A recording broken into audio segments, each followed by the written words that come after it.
Hello students, hope you are doing well.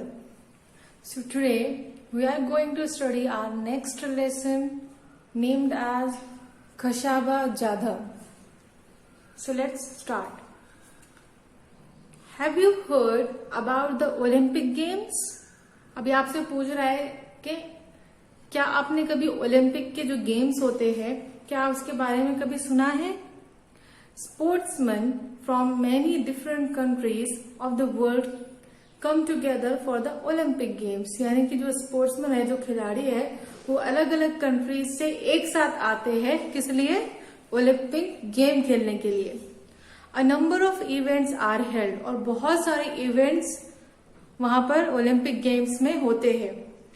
There are games, athletics event like high jump, long jump, running, gymnastics events, swimming, diving competitions, boxing and wrestling matches and many other things.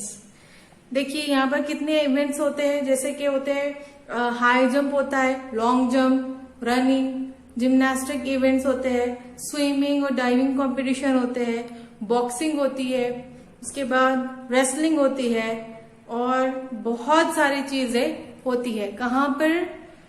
Olympic games में. ठीक है, जहां पर बहुत सारी countries के बहुत सारे खिलाड़ी, बहुत सारे स्पोर्ट्समैन आते हैं और एक जगह पर ये सारे गेम्स होते हैं और वहीं पर इसको खेलते हैं. ठीक है. The winners are given gold, silver and bronze medal. और जो भी जीतता है इनमें से तो उनको कौन कौन से मेडल्स मिलते हैं? गोल्ड मिलता है, गोल्ड मेडल मिलता है, सिल्वर और ब्रॉन्ज मेडल मिलता है. An Olympic medal is an honour. यानी कि ओलंपिक मेडल कैसा होता है? बिल्कुल इज्जत वाला होता है ना. ऑनर मिलता है या मेडल कैसा होता है? ऑनरेबल होता है या ऑनर स्पेशली हम उसको कहेंगे. An Olympic winner is considered to be a world champion. और जो भी ओलंपिक का विनर होता है, जो जीतने वाला होता है ओलंपिक गेम को, उसको कैसे माना जाता है? वर्ल्ड चैंपियन के तौर पर माना जाता है. Few Indians have won Olympic medal so far. यानी कि सो फार अभी तक बहुत सारे या फिर कुछ इंडियंस ओलंपिक जीते हैं या ओलंपिक के मेडल्स उन्होंने लाए हैं. The first person to win a medal for independent India was a wrestler from Maharashtra. और जो पहला इंसान था जिसने इंडिपेंडेंट इंडिया के लिए मेडल लेकर आया था, किसमें? रेसलिंग में. वो कहां से था? महाराष्ट्र का था. His name was Khashaba Jadhav. उसका नाम क्या था? Khashaba Jadhav. Khashaba Jadhav was born in a very poor family in a village called Goleshwar in Satara district. Khashaba Jadhav जो थे वो बहुत ज्यादा गरीब फैमिली से बिलोंग करते थे. वो कहाँ रहते थे? एक गांव में रहते थे जिसका नाम क्या है? गोलेश्वर, जो सतारा डिस्ट्रिक्ट में आता है. But it was a family that loved sport. लेकिन ये जो फैमिली गरीब तो थी, लेकिन इनको जो स्पोर्ट है इनको बहुत ज्यादा पसंद था. ये पूरी फैमिली को स्पोर्ट पसंद था, स्पेशली रेसलिंग. और स्पोर्ट में भी सबसे ज्यादा क्या पसंद था? रेसलिंग, कुश्ती पसंद थी. हिज फादर यानी कि कशाबाज father Dada Saheb was himself a wrestler. कशाबा के जो फादर है दादा साहेब, वो भी एक रेसलर ही थे. He had 5 sons. उनके कितने बच्चे थे? 5 लड़के थे उनको. The youngest of them was Khashaba. और जो सबसे ज्यादा यंगेस्ट थे, जो सबसे छोटे थे, वो कौन थे? खशाबा थे. Dada Saheb himself taught his son wrestling. चूंकि दादा साहेब खुद एक रेसलर थे, इसीलिए उन्होंने ही अपने बच्चों को रेसलिंग सिखाई थी. They were all very good at it, but the best among them was Khashaba. जितने भी उनके पांचों के 5 जो बेटे थे, वो सारे के सारे बहुत अच्छे थे रेसलिंग में. लेकिन जो सबसे अच्छे खेलते थे या जो जिसको सबसे अच्छी रेसलिंग आती थी, वो कौन थे? खशाबा थे. From an early age, Kashaba loved to watch wrestling bouts. Bouts means a match, specially a match of wrestling कह सकते हैं, है ना, कुश्ती की जो बाजी होती है उसको कहते हैं बाउट.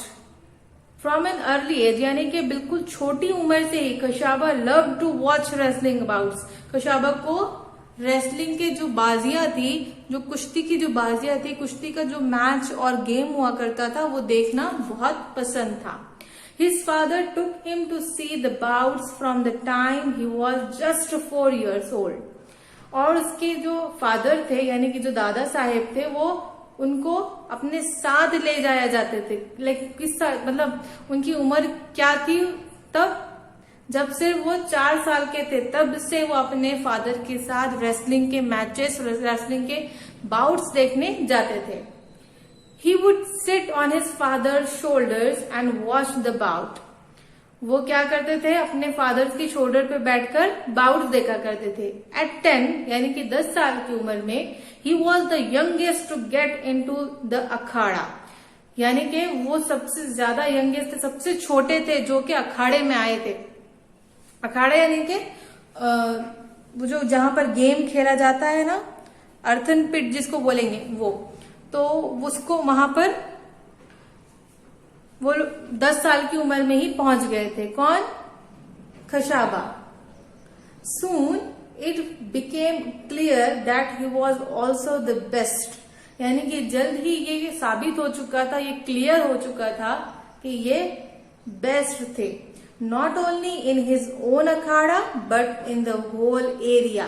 सिर्फ उनके अखाड़े में ही नहीं, जो अखाड़ा उनके पास था या उनके घर में शायद होगा, सिर्फ उसमें ही नहीं बल्कि जितना भी वहां का एरिया था वो पूरे एरिया में बेस्ट थे. कौन, किसकी बात हो रही है यहाँ पर? खशाबा जादव की. Khashaba loved other sports to. यानी खशाबा जो थे इनको दूसरे स्पोर्ट्स भी बहुत पसंद थे रेसलिंग के साथ साथ. He was fund of kabaddi, mallakhamb, running, swimming and gymnastic. Fund of यानी कि उनको बहुत पसंद था, कबड्डी भी पसंद थी, रनिंग करना पसंद थी, स्विमिंग पसंद थी, जिम्नास्टिक पसंद थे. He took part in all of these. और जितने भी है अभी हमने नाम दिए, इन सब में उन्होंने, खशाबा ने पार्टिसिपेट किया था, पार्ट लिया था.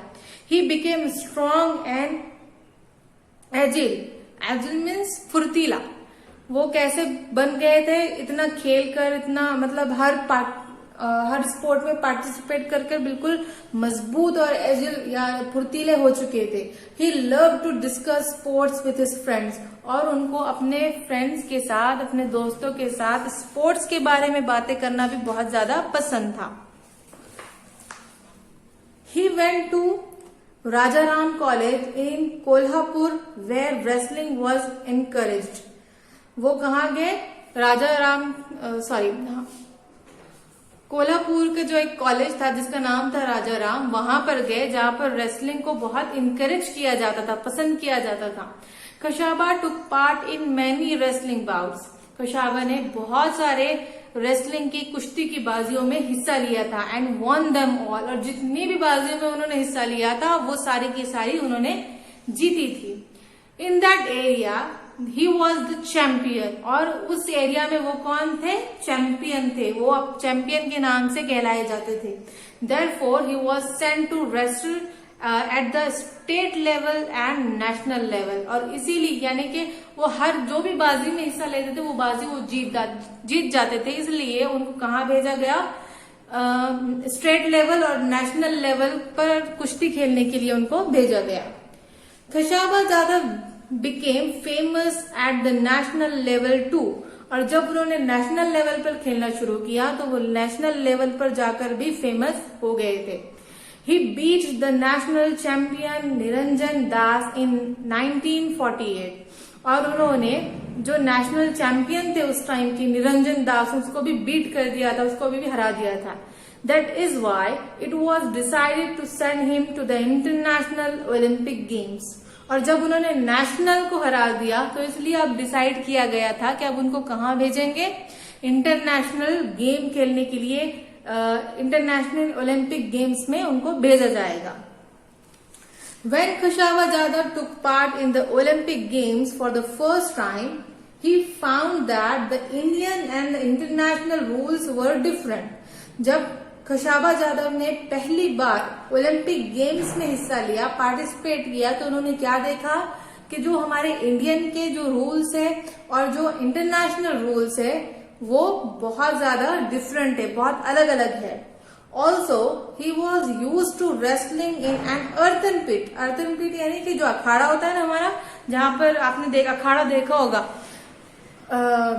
मिट्टी का मैदान जिसको बोलेंगे, तो वो तो क्या बोल रहे हैं यहाँ पे, also he was use to wrestling in an earthen pit. उनको अखाड़े में कुश्ती करने की आदत थी.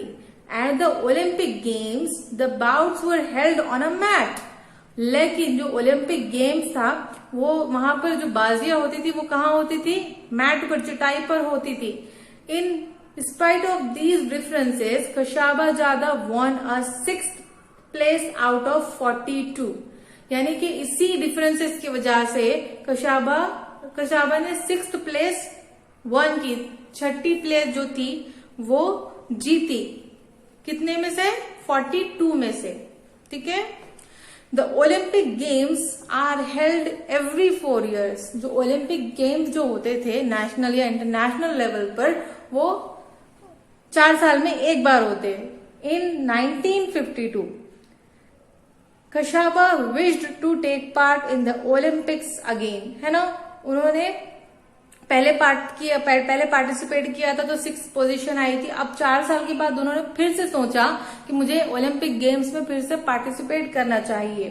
कौन सा ईयर था वो, 1952.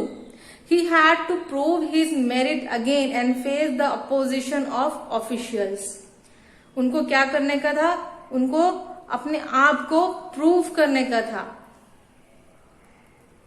और जो क्वालिटीज उनके अंदर, जो एबिलिटीज थी उसको साबित करना थी.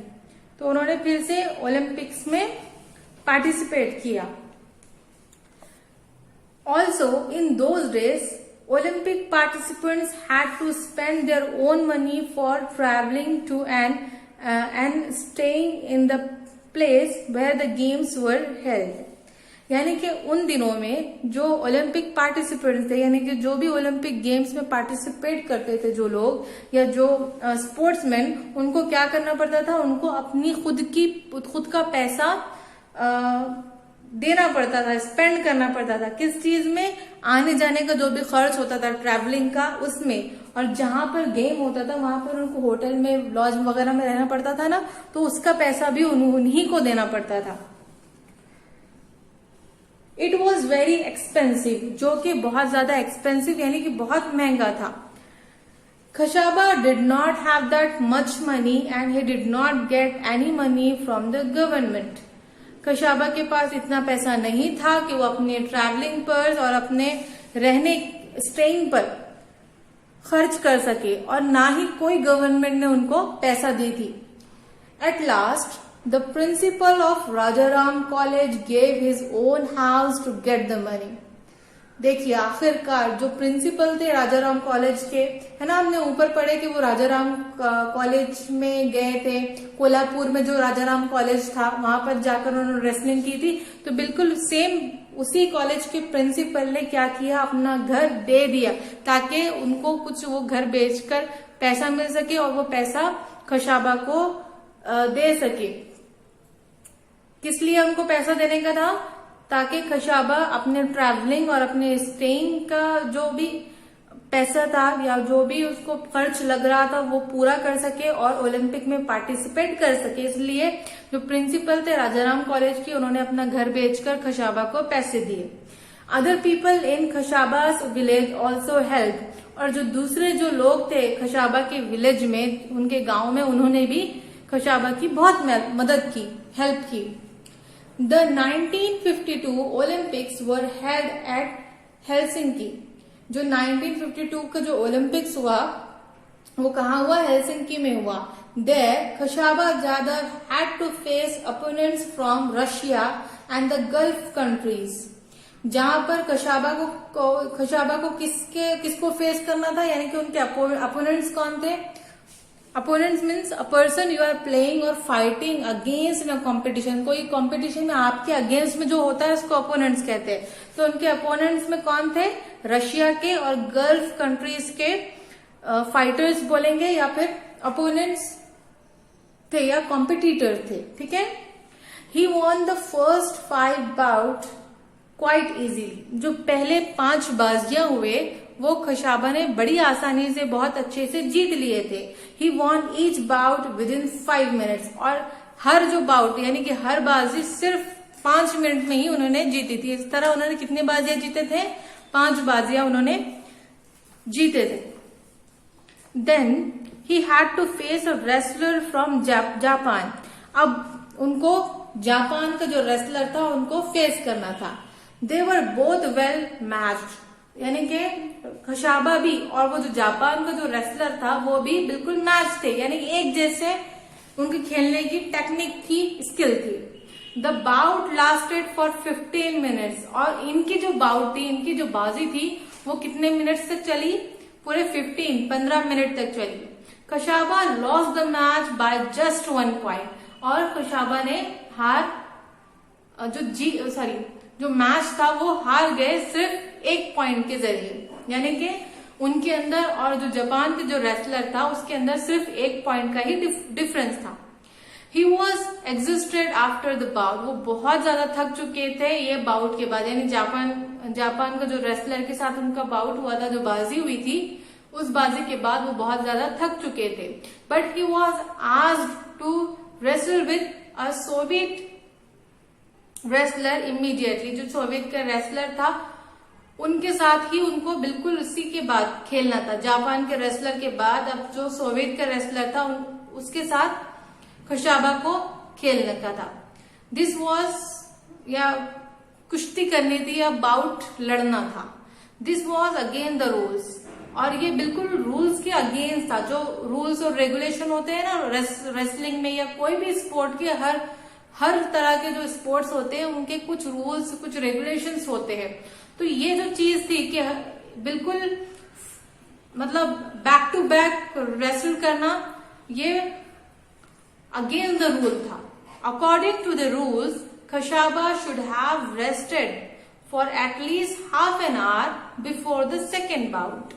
यानी कि रूल्स के मुताबिक खशाबा को कम से कम आधा घंटा रेस्ट करना होता है सेकेंड बाउट से पहले। यानी कि फर्स्ट बाउट के बाद उसको आधा घंटा रेस्ट देते हैं, फिर उसके बाद ही सेकेंड बाउट स्टार्ट होती है। लेकिन यहाँ पर ऐसा हो रहा था कि नहीं, जापान का बस उन्होंने जापान का जो रेसलर था उससे उन्होंने मैच हारा और बिल्कुल उनको कहा गया कि अब सोवियत का जो रेसलर है उसके साथ आपको बाउट लड़ना है। तो ये बिल्कुल अगेंस्ट द रूल था। Khashaba lost in the bout with the Soviet wrestler. जो सोवियत का रेसलर था उससे खशाबा हार गए। Still he had won a bronze medal by finishing third. यानी कि थर्ड बाउट या तीसरी बाजी खेलने के बाद उन्होंने फिर भी ब्रॉन्ज मेडल हासिल किया। When Khashaba returned from Helsinki, many people honored him. जब खशाबा हेलसिंकी से वापस आए तो बहुत सारे लोगों ने उनकी इज्जत अफजाई, हौसला अफजाई या इज्जत अफजाई की, उनको इज्जत Bakshi. The people in his village gave him a grand welcome. जो उनके गांव के लोग थे उन लोगों ने खशाबा का बहुत बड़ा, बहुत ग्रैंड वेलकम किया। A procession of 151 bullock cart waited for him in his home village to Goleshwar. यानी कि 151 के जो बुलक कार्ट थे वो इनके लिए वेट कर रहे थे। कहाँ से? In his home village of Goleshwar village से। The villagers carried their hero home to the sound of dhols. जो विलेजर्स थे, जो इनके गांव के जो लोग थे, उन्होंने अपने साथ खशाबा को किसके साउंड के साथ लाए? ढोल। यानी कि जब खशाबा चल रहे थे तो कौन से साउंड बज रहे थे? बिल्कुल ढोल के, ताशों के जो साउंड है वो बज रहे थे। Khashaba Jadhav did not forget those who helped him. Khashaba Jadhav ने उन लोगों को बिल्कुल भी नहीं भूला जिन लोगों ने उनकी मदद की थी।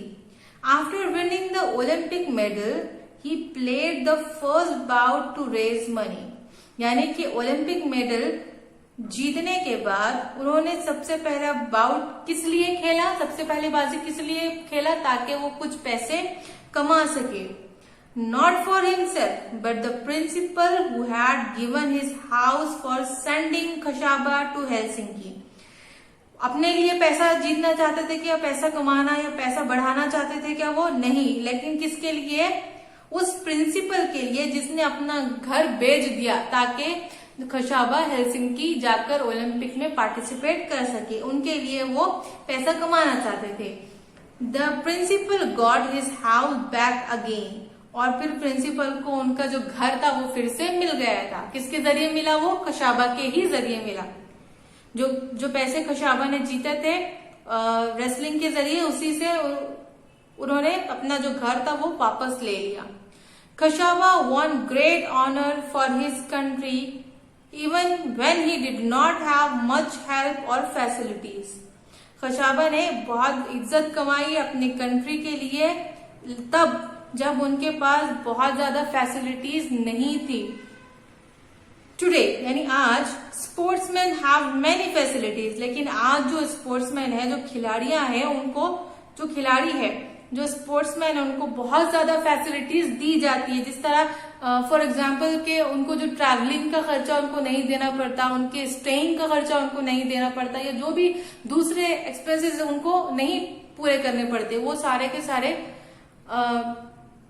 अथॉरिटीज या फिर गवर्नमेंट से ही पूरे होते हैं। Shouldn't we all try our best to win greater honours for our motherland. अब देखिए यहाँ से आपको बोल रहे हैं कि क्या हम हमारा बेस्ट नहीं दे सकते ताकि हम क्या कर सके? To win greater honours for our motherland. किस लिए?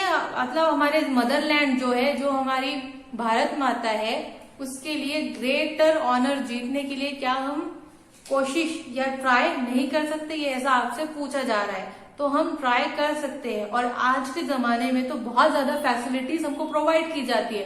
तो उस फैसिलिटीज को मद्देनजर रखते हुए, उस फैसिलिटीज का फायदा उठाते हुए हम भी कोशिश कर सकते हैं कि हम भी हमारा बेस्ट दें और हम भी हमारे इंडिया को आगे बढ़ा सके। ठीक है। सो यहाँ पर हमारा जो लेसन है वो खत्म होता है। Hope you have understood it very well. Thank you.